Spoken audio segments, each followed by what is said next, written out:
Hello, everybody, and welcome to this latest in the ValuesJam guest session series. Dave, brilliant to have you here. So please introduce yourself to start off. Yeah, my name's Dave Stubberfield, and I'm a transformation specialist. I've been doing all things transformation for a decade now. Continuous improvement, customer experience, change management, all the way through from kind of training to full-scale implementation. Okay, and for those people that aren't more familiar, what does transformation actually mean? That's a really good question. I should have explained that better. So transformation really is kind of, in the business sense, it's transforming a culture, a process, something potentially quite small or large, and transforming it into something that you want it to be. I think business owners and senior managers nowadays have this vision of what they want to do, but sometimes the execution just isn't there. So I can come in, help look at that, analyze it, fresh eyes on what potentially needs to change, and yeah, just give my honest view and opinion and help enable that change to happen. Okay, from what you've described, it's a very kind of practical thing rather than kind of something in theory. Absolutely, yeah. Some of my friends say, "Are you a business coach?" And I would say, "No, I'm not," because I'm very, very kind of proactive. I get my hands dirty, lead by example, showcase the behaviours that need to be showcased, and slowly withdraw myself from the team or the organisation once they've got the skills and the capability to do it themselves. Brilliant. Okay, so here's the ValuesJam card deck. So I'm just going to tip out some of the cards, and then we'll see what card we draw. So how many piles would you like me to put in front of me? 3, please. Okay, they're different sizes. So left, right, or middle? Oh, I'm left-handed, so let's go for the left. Me too. So we got 5 cards here. So number between 1 and 5. Straight down the middle, number 3. Okay. Well, here we go. And ValuesJam does this, right? So we've just been talking about Oh, wow. positive impact. So what does positive impact mean? And what does it look, feel, and sound like? What does it mean? So for me, when I think of positive impact, it's around people. And it's that the impacts that a change or something happens. For me, it's seeing that positivity in people to go, okay, this is different. This feels great. What it looks like is, I think it's tangible action. I think a lot of people nowadays see things very much the same. The status quo is always there. And that positive impact that can be affected by change is something that needs to be seen to be believed, I think. Yeah, and when you were talking there, I was thinking about it's not just a bit different. Positive impact to me sounds like it's really significant and noticeable. It's not just a little incremental improvement. And then I was starting to think about measurability, actually, because I was thinking, well, if something has a positive impact, you've got to be able to measure it. But then when you were talking about people, I was thinking, well, actually, is that true? Because sometimes, you hear people say, oh, this feels so much better. Mhm. But is that measurable? So what's your view on the measurable bit? Yeah, I think for me, it's especially when it comes to people, it's the feeling. And that is really how do you begin to measure that sometimes? Yes, there are kind of employee engagement surveys where you get engagement responses and things that tell you how well employees are engaged or happy with recent changes, but you can't necessarily put a number or quantify the feeling. And I think, again, it's that tangible change of something significant that's changed where people go, oh, this is a positive impact. I've seen it where senior leaders just change their tact slightly and send out a newsletter or have a conversation with someone that's visible, and people go, oh, they've never done that before. Yeah. And it's something small that can just spark a bit of okay, this feels different. And it sometimes that positive impact at the beginning could be trepidation of, okay, where are we going with this? What's happening? But I think that sometimes that is the catalyst for that wider positive impact. But yeah, for me, I think people is the right. You mentioned measurability, and I think there's a lot of measures in place for certain things to measure that positive impact. And I think that would be the big tangible stuff that happens in general in life, in business, in organizations. Having that measure to say we've transformed from X to Y has a positive impact. But I think for me, the first thing that springs to mind is people. People, yeah. And when you were talking there about leaders and their behavior, leading by example creates such a positive impact. And you've reminded me of an example when I was in hotels. So it was a weekend, and I used to do weekend duty management once a month just to show the guys that I could still do it. And one day, the associate or employee canteen or restaurant was in a real mess. There were like plates with food on and newspapers all over the place. Some furniture was turned over. There was nobody in there. And so I just started to clear it up. And then a young commie chef came in and he said, "Shall I give you a hand?" And I said, "Well, don't worry, you're on your break." And he said, "It's all right, I've just finished a book." So we did it together. And then the following week was approaching a bank holiday weekend, and I was in the goods receiving area, and I said to the guy there, "It's not going to be busy on Monday, so do you reckon you could give this place a real good spring clean, hose it down and all this sort of stuff?" And he looked at me and he said, "Alan, if the managing director of this hotel can clean up the staff restaurant when it needs doing, I'm sure I can." And so there, to your point about leaders and behavior, the positive impact created there by an action and a behavior was so much more than an email saying, you need to keep things tidy. So in your experience, can you think of an example where you've had a leader through maybe a small behavior that's had a major impact in the business, either positive or negative, actually? Yeah. So again, the example I went to was having that conversation. The picture I have is a senior leader.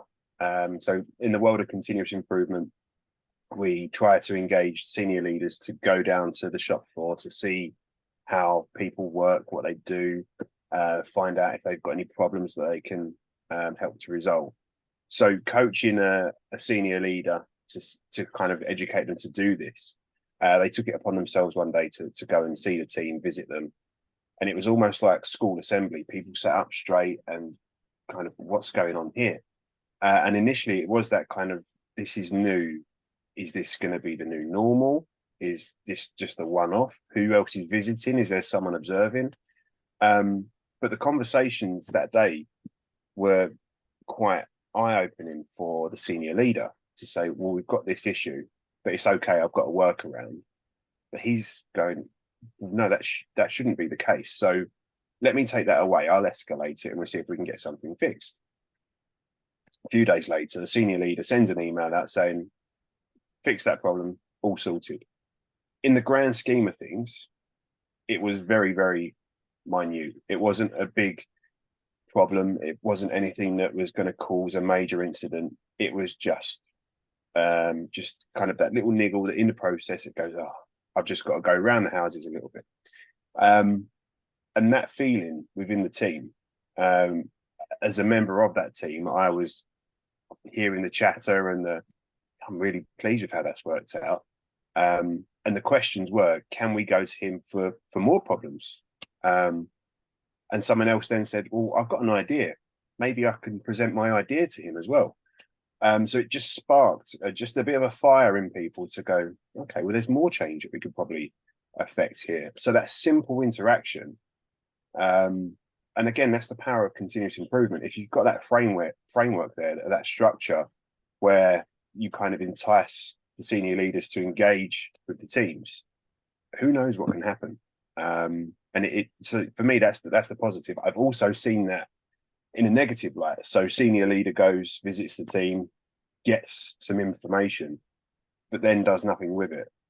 Yeah. And that's when you see the negative impact where people go, well, I'm not going to raise that again to him because nothing's going to happen. So I've seen it on both sides of the coin. Mm. And the what's come to mind here is that sometimes it's easy to start behaving like that, but it's not so easy to continue behaving like that. Yeah, And again, I think I'm bigging up the hotel industry here, but I think that what's really good in the hotel industry is that as a senior leader, you recognize the importance of your employees and your guests, and that's where you spend most of your time. And I remember when I worked in a bank, we partnered with local hotels to get that sort of mentality into our service. And a guy, it was in Hong Kong, it was the general manager of the Four Seasons. And he came along to talk to us and he asked the guys, and these were kind of middle management level. He said, what percentage of your time do you spend in meetings versus what percentage of your time do you spend with your colleagues and your customers? And the answer from them was 80% in meetings and 20%. And he said, it's the other way around for me. And you know, I know you've got a really strong corporate background. And I'm guessing that you'd go with the 80% in meetings, right? absolutely, absolutely. And that's the way I see it. A lot of the conversation I have is, how do we stop meetings for meeting's sake? How do we stop an entire team going to a meeting when maybe only one or two people need to go to it and then can feed back to the rest of the team? But it's interesting you saying there about kind of the hotel industry. My very first job was working in a pub, um, cleaning up, washing up, and to hear and see the owner at the time running around in the kitchen, helping out, like chipping in. It was essentially their business, but they could have stayed away. They could have been doing their own thing. And I think for me, regardless of the size of the organization, when you have the people in charge, the seniors, the leaders, chipping in and helping out, you go, okay, yeah, I'm willing to go above and beyond for that. And that for me that's the thing. And that 80-20 split there is so true in the corporate space. There's a lot of meetings. And the conversations I have, a lot of people tend to moan about them, saying, "Oh, how can we stop having these meetings?" And then the answer is, "Well, let's have a meeting to discuss how we get rid of them." But it's kind of that investment to do that. But yeah, for me, I see it constantly. I really do. Mm. And I think you've reminded me of something else here, and this is that I wanted to put in place a kind of managing by walking about process. And it was really quite a challenge to have the discussion with my colleagues because they were saying, like you've just been talking about, I've got a full meeting schedule. You know, how am I going to find time to do this? That was one objection. And then the other objection was, I don't know whether it's going to be a benefit. So you're asking me to do something, you know, just on a whim and hope that something comes of it. And so in the end, I didn't know what to do. And I just said, okay, guys, look, between now and the next board meeting, just 1 hour of walking around, and then let's discuss whether you think it's worth pursuing, exploring further. And every single person came to the table with, I never knew that. I found out so much. And yet it didn't really last that long, you know. And it's this thing about, I think it is a bit about the not being able to quantify what you don't know that dissuades people from doing that. So have you had any experience of, you know, if it does create such a positive impact, why don't we do more of it? Yeah, I think so. Again, in a continuous improvement world, 99% of organizations go through this kind of peak and trough of, oh, we need to improve. So let's get up to a level and go, okay, we're happy now. So we'll just sit back and relax. And then it dips down again and it's just constantly up and down. The 1% of organizations that do true continuous improvement have this kind of staircase approach where the standards keep on changing and improving. And that is kind of the mindset, the mentality you need to get into people of. okay, well that small change you've made there has just reset the new benchmark. So let's work on that for a while, and then how do we challenge that again and continuously try to improve? But to your point, there's again senior leaders I've seen that go in and ask the questions of what should we do, how should we do it. They get into a routine of, okay, I'm going to see the team today.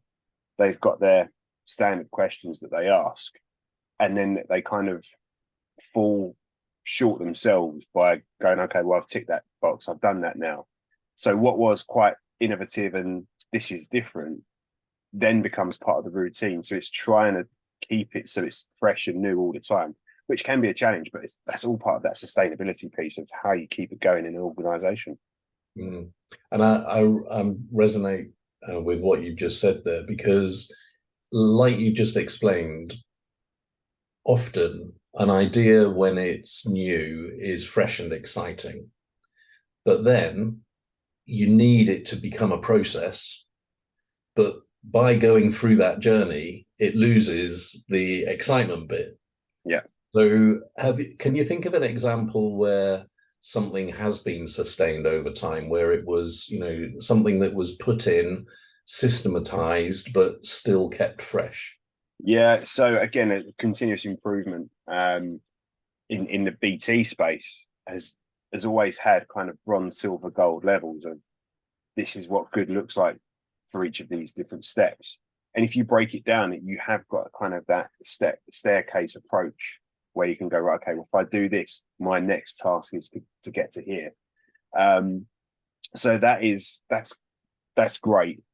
But again, once you've got that, those guidelines in place, that criteria, some people go, okay, here's the boxes I have to tick. So let's make sure we do it. So it doesn't truly get embedded. So again, there's both sides of the coin here. But my old team have just gone from strength to strength. It's a growing team, growing platforms. And the teams that come in now have heard of continuous improvement. And then when it's mentioned, they go, oh, no, really? Because they've had a negative experience with it. Yeah. And it's like, we've heard it before. Come and sit down. We'll talk you through how we do it and what we do. And they go, okay, this is different. I like this. And they buy into it slowly but surely. And that's why that team is doing phenomenally well. When CI was first introduced there, it was a team of I think about 45 people with one platform. The platform was on fire every day, and it was just, there were questions: should we keep it open? Should we shut it down? Now that team is 150 people, and they now look after 9 platforms. So they've really improved the way they do things, and they're now kind of the go-to team in BT for this contact center software they use, because everyone knows that they can deliver a good job. So that kind of staircase improvement has enabled this team to become the go-to. So yeah, and again, positive impact, taking that framework and really embracing it and taking it one step at a time. All right, well, let's move on to another question then and go to that other side of the coin that you've just kind of touched on. Where have you noticed a lack of positive impact? I think for me, the lack of positive impact, and I hate to say it because it's probably where it happens most, is kind of in that senior leadership where you need the sponsorship and you need senior leaders to constantly do stuff. You can go and speak to the team once, that's great, but you need to make it again part of that routine. Once a month, once every 2 weeks, however frequent that might be, it needs to be part of that system, part of that routine.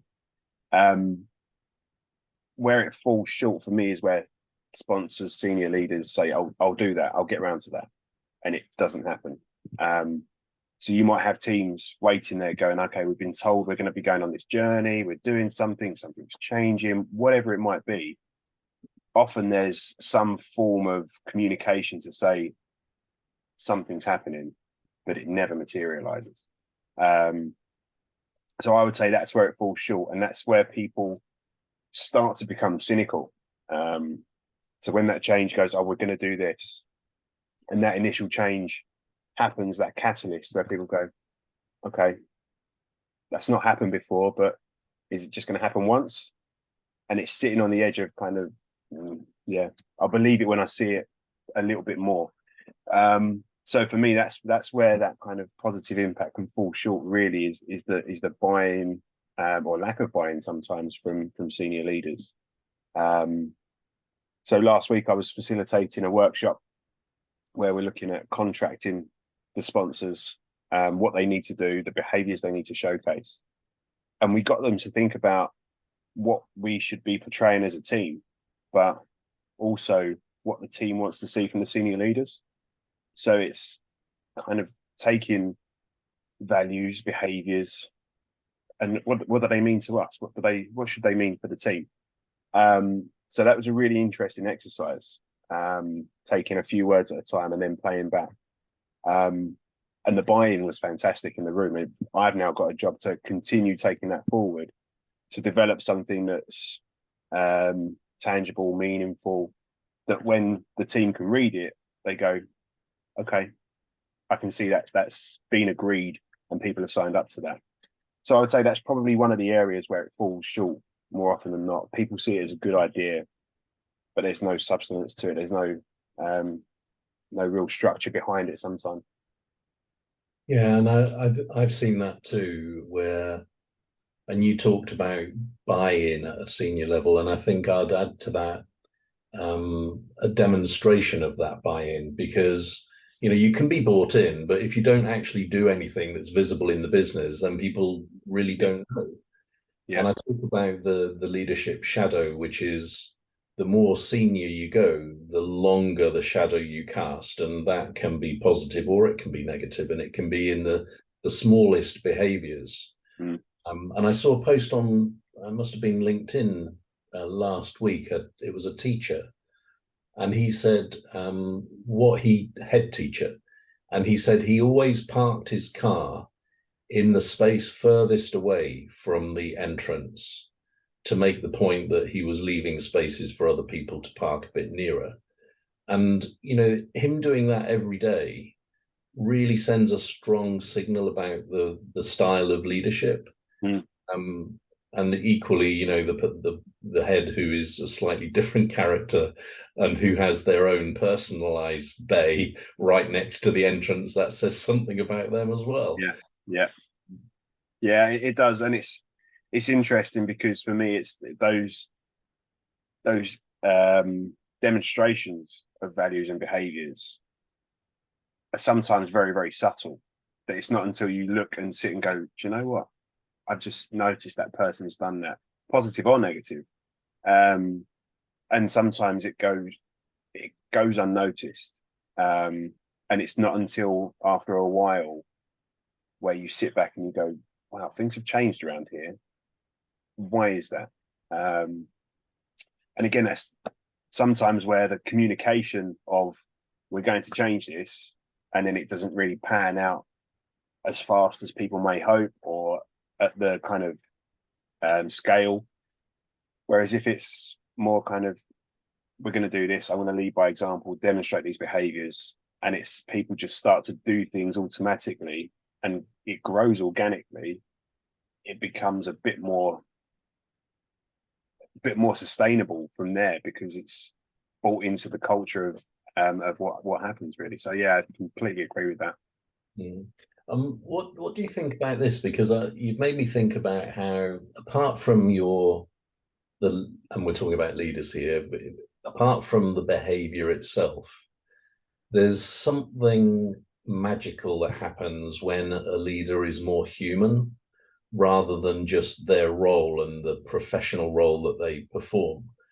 And for instance, we're both mad about football, and I remember when I used to be in an organization, I loved speaking to the guy doing the washing up about the football results the previous night. And that person being able to relate to you as a human being rather than the roles that you each perform just seems to make, again, such a positive impact. Yeah, absolutely. And And as you were just starting talking there, before you mentioned football, I had Mikel Arteta running around in my head. So the Arsenal manager, when he first came into the job, he said, I have non-negotiables. He said, this is the team I want to create. If you can't get on board with that, then I'm sorry, but you're out.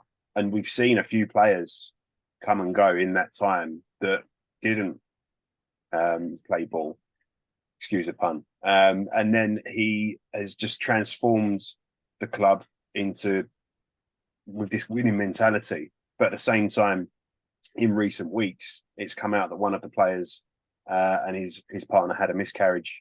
And the story around Arteta and giving this player the time he needed to, rather than going, well, we've got a job to do, you need to do this, just showed his human connection as well. And you can hear it when he talks about his players, that the admiration he has for them.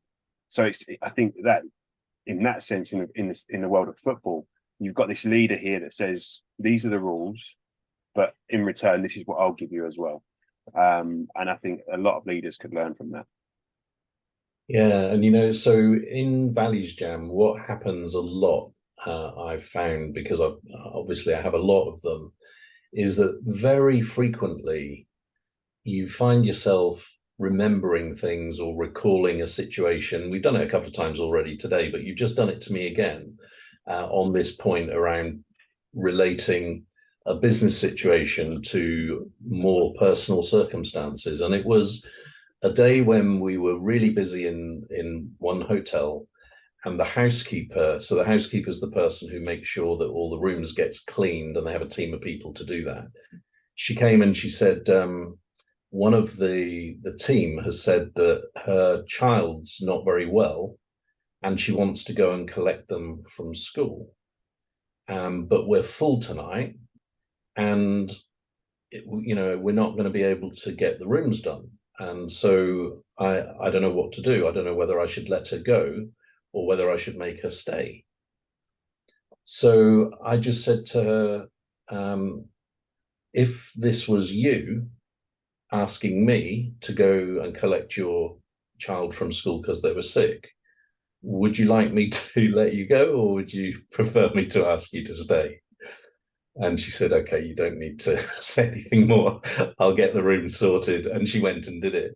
But it was that relating it, her being able to relate it to herself in a very personal way, yep, that helped her to arrive at the right business choice. Yeah. So again, it's this, where are we going with this? It's this, I think it's when you're in as you, that's when the real positive impact can be made.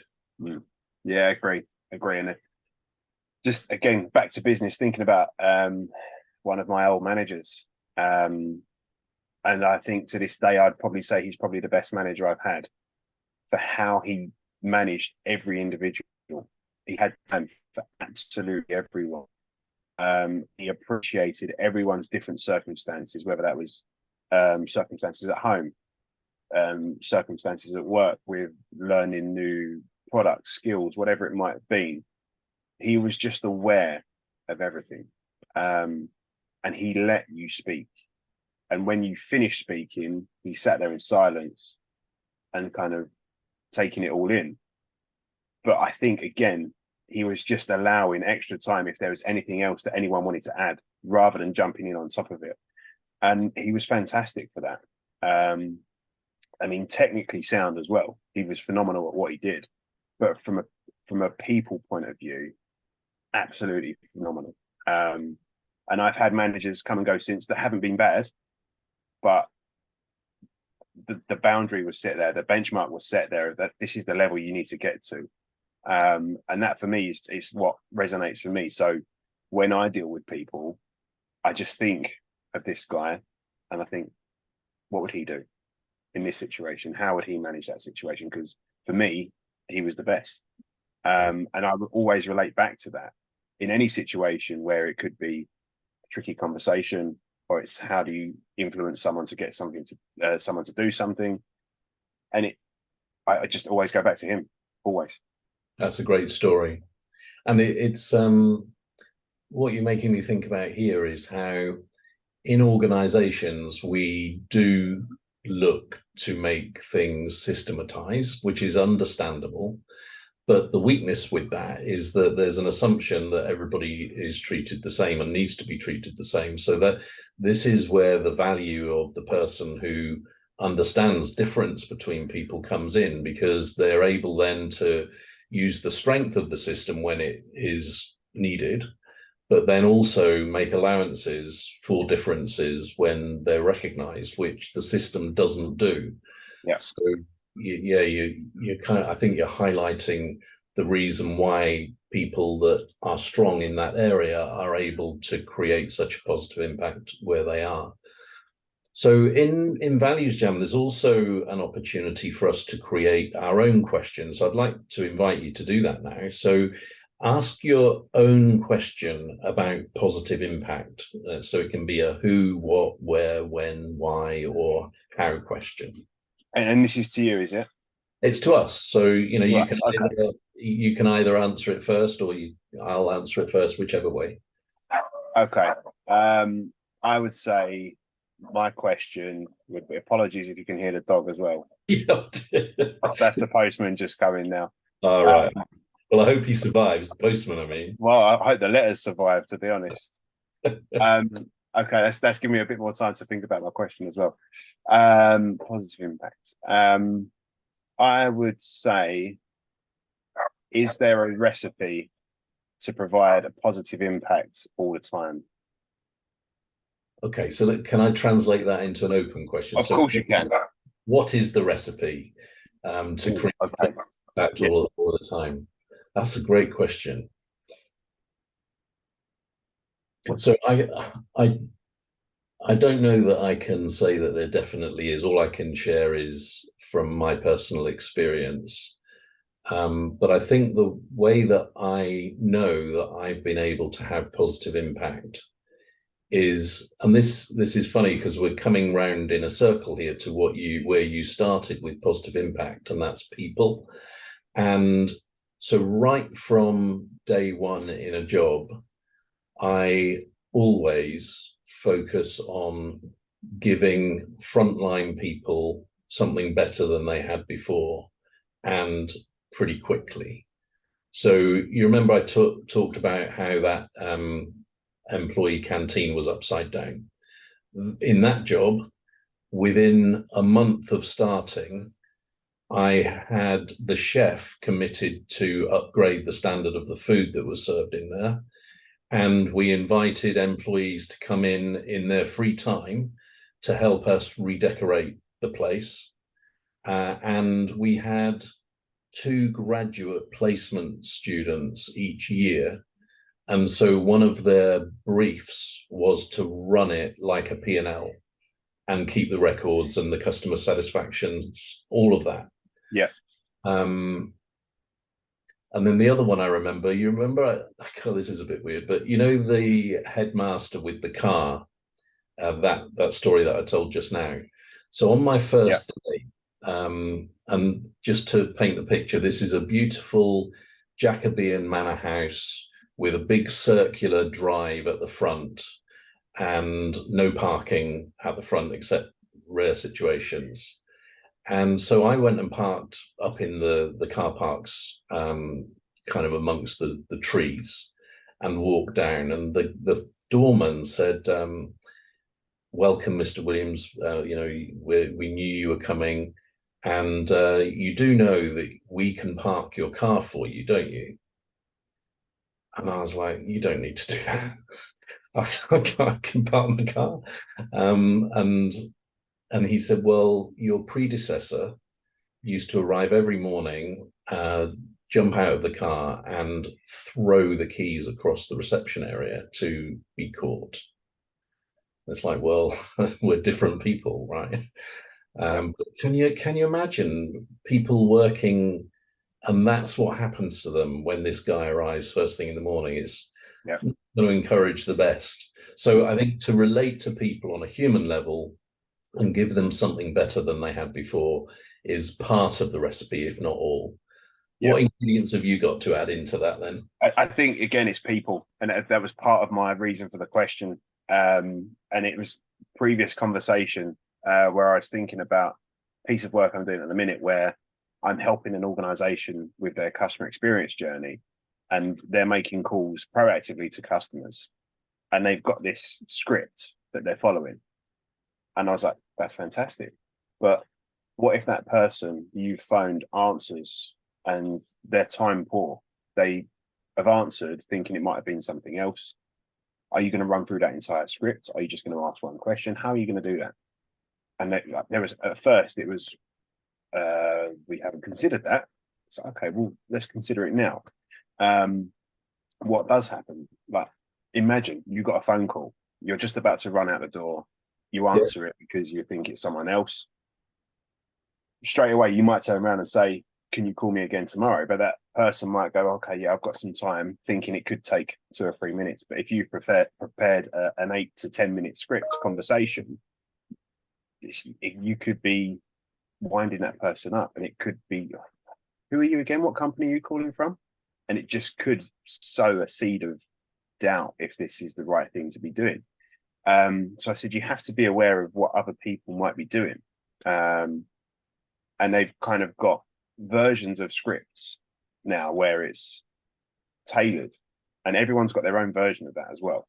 So it's, hi, my name's blah, I call from here. Someone said, oh, I wouldn't introduce myself on a phone like that. Okay, how would you? Creative. And it, for me, it's to not sound robotic or automated.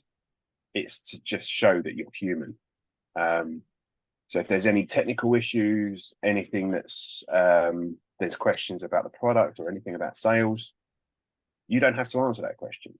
You can say, let me take that information away. I'll pass it to the team that knows, and I'll call you back when I know. I said, don't put any pressure on yourself to know, or think you need to know the answer to that. The answer to that question is why you don't know. It said, I'm here to help you as a customer. I don't need to, I've got guys that know all the product information. So for me, the recipe is purely understanding people. And I think once you understand people, what makes them tick, even from a building rapport stage, I remember years ago, I did a workshop and I felt like the first morning of it absolutely tanked. I thought, oh, this isn't going well. I'm not getting much engagement here at all. And I noticed one of the guys was wearing a Star Wars t-shirt, and there'd been a latest series or a new film coming out. I said, have you seen the new Star Wars film? And straight away, he looks at me in a different light and goes, oh, you like Star Wars, Dave? Oh, I love Star Wars. We start talking about it. And generally speaking, I can talk about a range of subjects. So if I can engage with someone on a level, and just talk to them personally, rather than, oh, that's Dave that does the training, or, you know, it's that for me is just, it's that recipe there.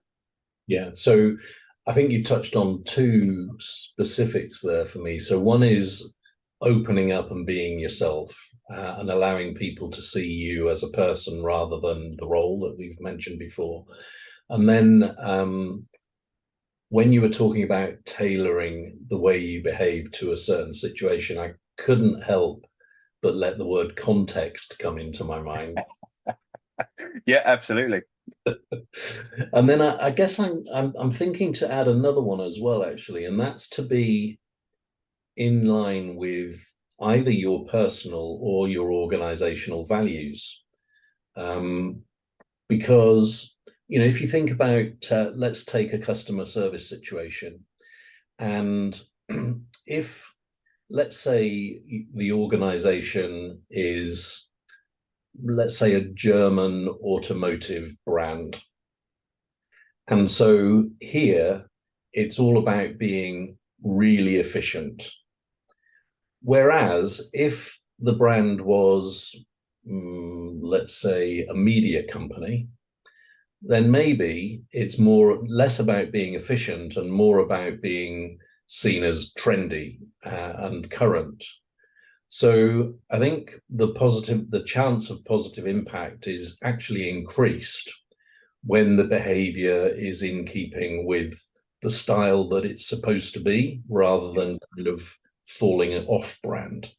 So we've got some good ingredients there, I think, in terms of a recipe, but yours about context, I think, is probably what we need most of, because You can lay things out as much as you like, but if you're not able to flex to the situation that you're faced with, then there's a chance that you'll lose something. Yeah. Mm. Yeah, absolutely. And it's interesting as well. Some of the guys that are doing this work, you could hear kind of the apprehension in their voice of, I've got to ask all of these questions. It's like, okay, so you've been given the system, but you haven't been given the flexibility to adapt to the situation. So yeah, it's been really interesting to see. Yeah, and on that point as well, when you said you can hear the trepidation in their voice, I'm not sure whether you were talking about when you're speaking to them. Is that what you meant? Yeah, it's having that conversation. You can hear kind of the resistance of Right. the, and it's not the fear factor of speaking to people. It might be, but it's kind of, oh, how do I approach this? What do I do? And you can hear that kind of, I must follow the system kind of tone in their voice. Yeah. So the reason I asked you that question is because I can hear it now. So somebody that's being told, you've got to get these 10 questions in. And then, somebody answers the phone and they say, yeah, I'm happy to talk to you, but I am in a bit of a rush, so I need to get out of the door. And then they will hear the trepidation in the voice of the person that starts to go through the 10 questions, which doesn't create a good vibe. So yeah, to have that flexibility, I think is all important. This has been a really fascinating conversation. We started in one place and then we've kind of gone around and touched on a number of different things. So it's been good and thought-provoking. So let's draw it to a close with a final question. And it's always this style of question. What are you encouraged to do differently about positive impact as a result of this conversation? As a result of this conversation, I think for me, is observe as a word, and that is observe the situation. You could add listen to that as well. I think there's a lot of things that happen around us where people will make a comment and say, if only we could improve that, or why have I got to do this?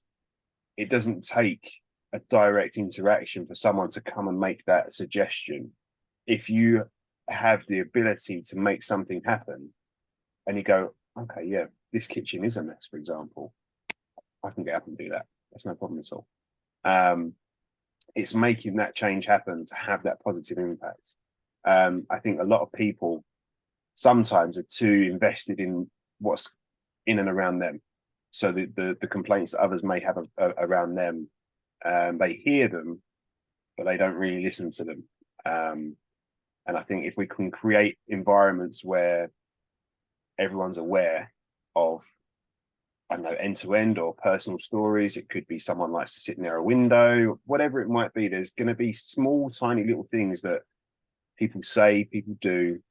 And I think just to observe that and be aware of it can be the catalyst for a positive impact. Okay. And I think mine is about allowing the warmth of your personality to be present. So I'm thinking a particular situation I've got at the moment. I'm seeking to be really crystal clear about a situation, and everybody needs to understand and have a common understanding in order that we can move forward in a positive way. But I'm conscious that sometimes when I'm thinking like that, my style of communication can become quite cold because it's very factual and precise, all of this thing. Yeah. And so as a result of this conversation, I'm going to seek to have a more positive impact by consciously allowing a bit more warmth to be in there as well. Brilliant. So Dave, thanks very much for this tour of positive impact and actually creating a bit of a recipe at the end there. It's been good fun and really insightful. So thank you very much. No, thank you for having me. Right, cheers.